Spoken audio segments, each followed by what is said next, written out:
Sawang-sawa na ako sa mga manggagamit, puro kabig, mga ganid, manloloko, mapanglamang, mga taong walang modo, di makontento, mga puro abusado. Sawang-sawa na ako sa mga manggagamit, puro. Hello, magandang araw. So, magre-react tayo ng video ngayon, 'di ba? Medyo maiba naman.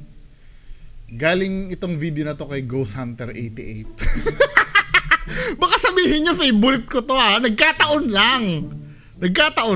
Baka sabihin nyo lagi kong tinatarget si Ghost Hunter 88, di ba? Hindi porket lahat ng video ko ngayong araw ay tungkol kay Ghost Hunter 88 itinatarget ko na siya. No. Hindi. Nagkakataon lang. Di ba? Nag-live kasi si Ghost Hunter 88 kanina. Then, di ba? Ano kami doon? Comment kami doon, di ba? Huwag nyo kasi laging iniisip na naninira kami. Tsaka yung sinasabi ni Ghost Hunter 88, yung personalan. No! Walang personalan dito.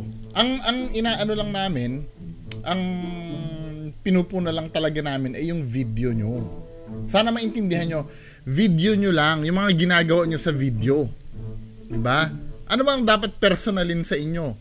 Halimbawa, sinabi ko ba na, alam mo si Ghost Hunter 88, may kabit yan. Wala naman ako sinasabing ganun Yung mga sa personal na buhay nyo, walang ganun. Ito ay tungkol lang sa video nyo. Kapag sinabi kong budol kayo, budol naman talaga yung ginagawa nyo sa video Ano ba ibig sabihin ng budol? Budol.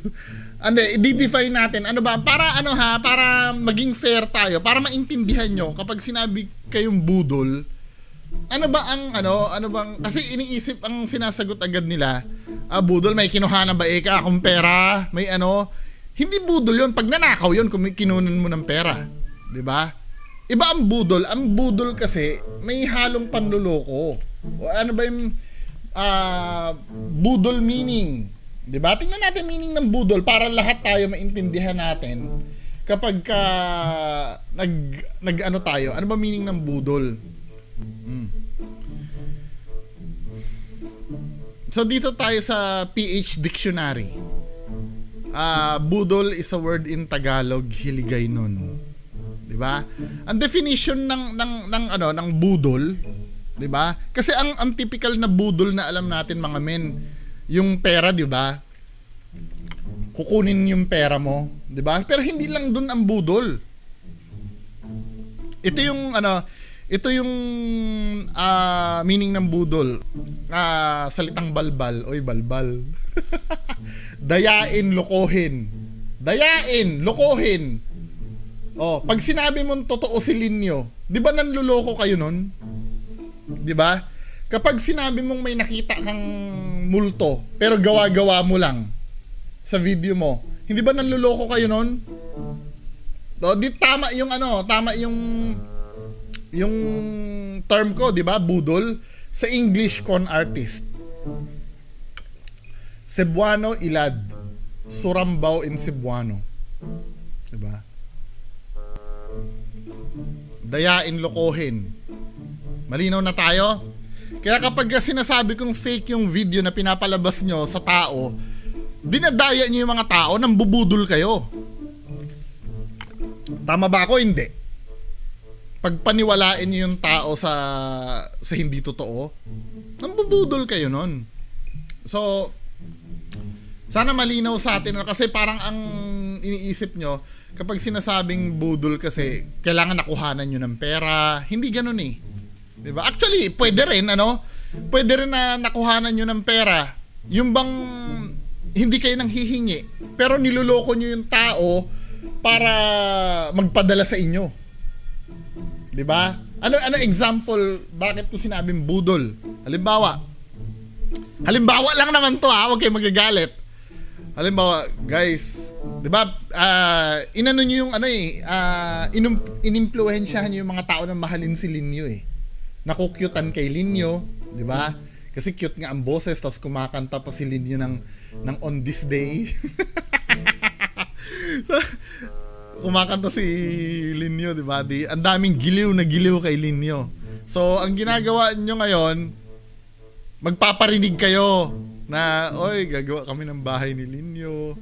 Papalagyan namin to ng mga bulaklak. Papalagyan namin ng bubong. Siyempre, yung mga nagmamahal kay Linyo, on purpose, magbibigay sila ng pera. Ay, ganun ba? Mahal naman si Linyo. Ito, bibigay kami ng pera. Nambudol kayo doon o hindi? Nambudol kayo doon o hindi? Let's say, sabihin na natin na totoo si Linyo. Okay, wala na tayong argumento, totoo si Linyo. Yun lang na i-capitalize nyo si Linyo para may magpadala sa inyo ng pera. Kinakapitalize nyo, men eh. Nagpaparinig kayo, igagawa natin ang bahay si Linyo. Diba? Budol yun, men. Budol yun. Siyempre, hindi niya, kaya nga sinasabi ko sa inyo, magharap tayo para maintindihan nyo yung ibig ko sabihin. Diba? Kaya nga sa inyo para mabawasan kayo ng burden. Halimbawa, hindi kayo maapektuhan pagka sinasabihan kayo ng budol. Aminin nyo na entertainment lang yung ginagawa nyo. Para malibang lang. Hindi yan totoo. Ilinawin nyo sa mga ano nyo. Maglagay kayo ng disclaimer sa mga videos nyo na yan ay entertainment lang ang habol nyo. Kaya lang hindi nyo magagawa yon kasi nga marami na kayo napapaniwala. Anyway, one way or another, kahit hindi dahil sa akin, one day malalaman din na mali yung ginagawa nyo. Na hindi totoo yung ginagawa nyo. Maniwala kayo sa akin. Dadating at dadating ang time, lalo na't marami kayo dyan. Pag nakaaway nyo ang isa dyan, ikakanta kayo nyan. Kaya ngayon pa nga lang, sabihin nyo na for entertainment purpose lang yung ginagawa nyo. Para wala na kayong problema, men. Tinutulungan ko kayo eh. Bakit mahirap ba? Dahil natatakot kayo na hindi na kayo panoorin? Pag nalaman na totoo? Tandaan nyo, mas magandang nanonood sa inyo na, or mas maganda na may nagbibigay sa inyong pera na wala kayong cargo de konsensya. Let's say halimbawa, binibigyan kayo ng pera para kay Linyo, alay namin kay Linyo, or para sa pagpapagawa ng bahay ni Linyo na si Linyo hindi naman nag-i-exist. Niloloko nyo yung mga tao. Mas maganda na yung natuwa ako doon sa palabas mo Ito yung tip ko sa inyo. Nakakatawa, nalilibang kami pag pinapanood. Mas magandang ganun eh. 'Di ba? Binibigyan kayo ng pera dahil nagagandahan doon sa pinapanood, hindi dahil naniniwala sa ginagawa nyo. 'Di ba? Binigyan ka ng pera dahil nalibang yung tao sa inyo. Mas maganda yung ganun, men. Kaysa yung napapaniwala nyo sa ganito. Come on, man. Come on, please lang. 'Di ba? Medyo marami na ako nasabi, Patuloy nga natin 'to. Itong content na nito, nakakagulat daw ang babae na biglang nahagip ng camera sa nasunog na bahay. Panoorin natin. Suportahan niyo po si Smoke Creepy po. Yes, mga idol, no. Andito na naman tayo ngayong gabi. Dito sa may abandonadong bahay na ang sabi daw dito as laging nagpapakita at may laging nagpaparamdam dito sa baba at sa taas. So mga idol, huwag nating kalimutan Ghost Hunter 88 YouTube channel at saka si Baby Boss Samar. at saka it's me, my YouTube channel mga idol, Smoke Creepy Ghost. So mga idol, huwag na nating patagalin to. Libutin natin to ng Pati yung Bungo Ghost TV paki-subscribe. Pati itong channel ko, Bungo TV. Kaming tatlo ngayon, collaboration dito sa baba. Anyway, punta na tayo doon sa para mabilis tayo. Doon sa main event. Actually, maganda tong maganda itong exploration nyo, men pupurihin ko kayo Hindi ko na masyadong bibirahin tong video nyo, 'di ba? Kasi kahit pa paano, naka-deliver kayo ng may quality dito na video. Kaya lang may panira dito bandang huli, men 'Di ba? Ang tagal ng commercial, wait lang. Ayan. Dito. Wow. Wala na daanan dyan, Di ba naiikot mo to? Naikot mo to? I-forward natin doon sa good stuff. Bigat. Diba? May dumadaan dito. Parang Okay naman to. Lalo na itong banda rito, yung dumaan nga talaga. Nakita ko. Balik ko ng kanila. Saan? Dito na ho dito. Ano dyan si Kate kanina? Ghost Hunter 88, mag-invest ka naman sa camera mo, or maganda naman itong camera mo kaya lang talaga, yun lumalabo. Sana alam mong gamitin yung camera mo. Lumana si Dave dyan kanina. Wala. Hindi. Kala ni Bibi Boss. Ang kaluluwa nila. Minutes pa lang guys. Meron na nakikita si Smoke Creepy po. Smoke Creepy Ghost. Smoke creepy. Then, punta natin yung ano, yung... Parang may tumakbo sa likod oh. Wow. Grabe oh. May tumakbo. Parang may dumaan dyan kanina. Clip daw sabi ni Bibi Boss. Tignan natin Guys, pusokin namin guys yung... Guys, tingnan mo yung camera ni... Ganyan talaga pag Smoke Creepy guys. may kumukuha ng energy, bro. Hindi, ano yun? Yung may ilaw na ganon, yung gumaganon, may explanation yun eh. May gini-giveaway na, tingnan nga natin dito sa ano ko. Sa LED na bumbilya, hindi nagagawa yun eh. Pero pagka sa fluorescent, nangyayari yun. Or may light source, hindi ikatakataka yun, min. Nangyayari talaga yun sa camera. Wow. Pati yan, yung yerong gumagalaw na yan, explanatory yan kasi sarado yan eh, may vacuum yan sa loob.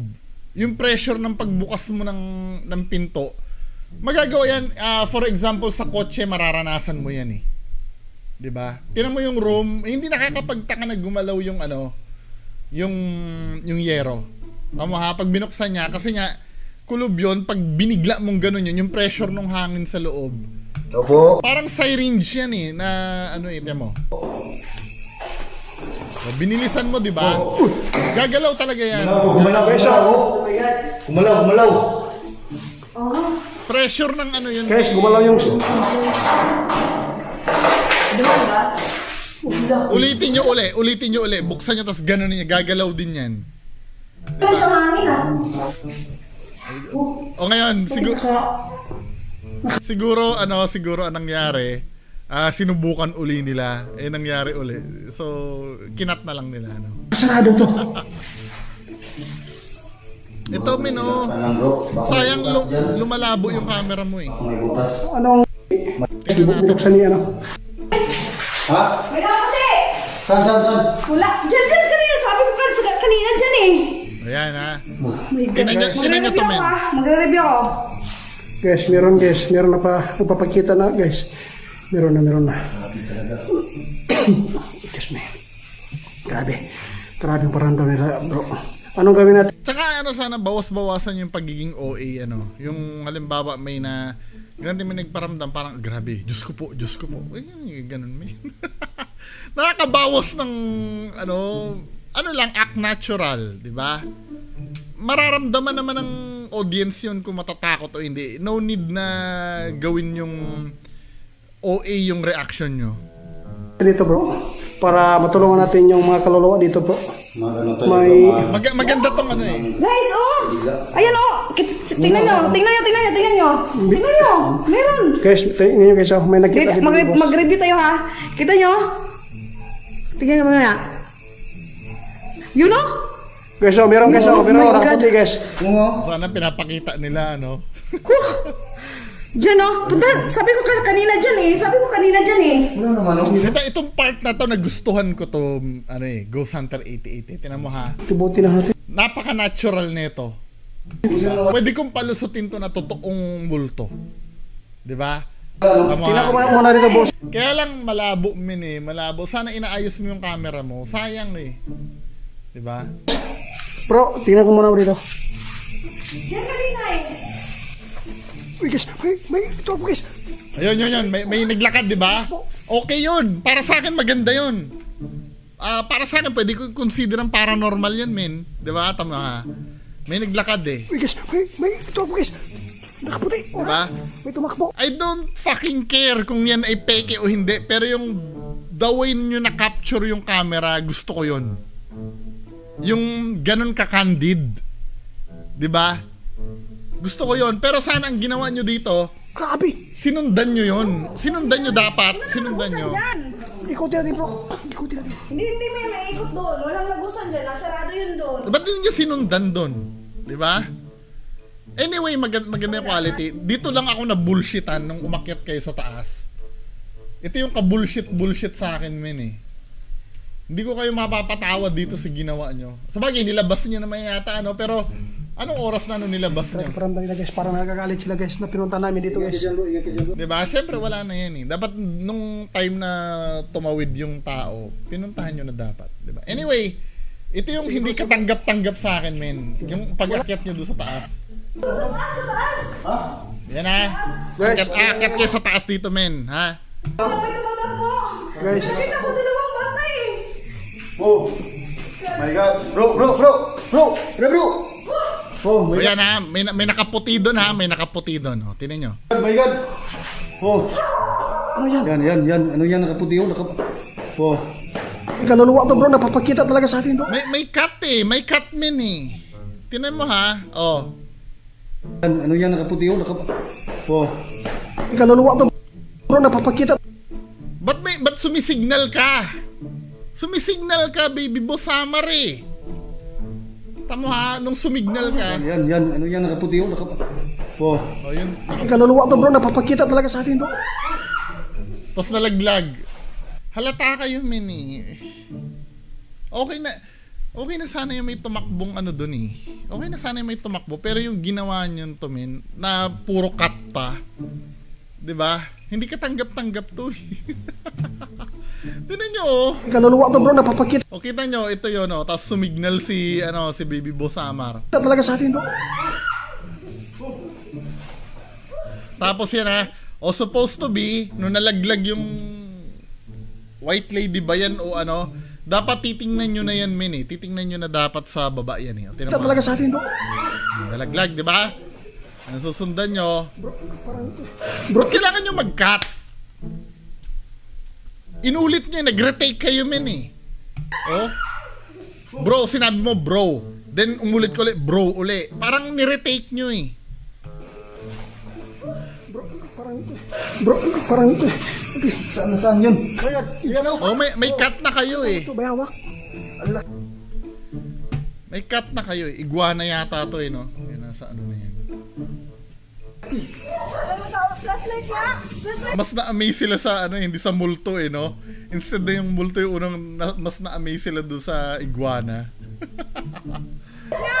Dito ka na tumalon eh! Guys, dito tumalon guys oh. Wala na, may cut na yun, men eh. Contaminated na yung video nyo. Okay na yun eh, yung may naglakad. Okay na yun, men. Hindi nyo na kailangang talagang ipakita na may white lady. Diba? Ito yung sinasabi kong pambubudol na ginagawa nyo eh. Natigil-tigilan nyo na, please. Diba? Pambubudol na yan, men eh. Panluloko na yan ng tao.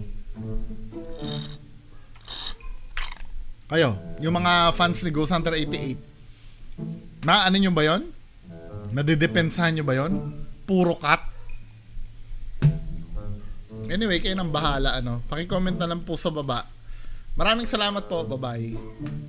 Tama na mas marami ng mulat. Iba ba peking bako, tama na ang pagbubuhat. Ilang beses mang patawarin ka.